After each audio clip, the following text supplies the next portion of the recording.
રાજસ્થાનના કોટામાં ચોરીની એક અનોખી ઘટના બની જેણે સૌને ચોંકાવ્યા।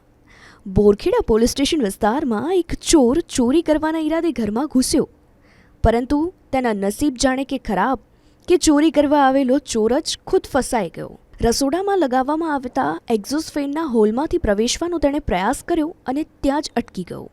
મળતી માહિતી મુજબ પીડિત સુભાષકુમાર રાવત 3 જાન્યુઆરીએ તેમના પત્ની સાથે ખાટુ શ્યામજીના દર્શને ગયા। 4 જાન્યુઆરીની રાત્રે જ્યારે તે ઘરે પરત ફર્યા અને મુખ્ય દરવાજો ખોલ્યો તો તેમણે માણસને એક રસોડાના એક્ઝોસ્ટ ફેનના હોલમાં અડધો ફસાયેલો જોયો।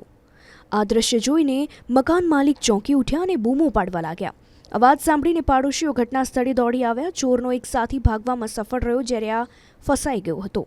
પકડાયા પછી આરોપીએ ઘર માલિક અને હાજર લોકોને ધમકી પણ આપી કે તેને છોડી દે અને દાવો કર્યો કે તેના ઘણા સાથીઓ અહીં નજીકમાં જ છે, પરંતુ પાડોશીઓ અને ઘર માલિકે આ ચોરને સીધો પોલીસ હવાલે કર્યો।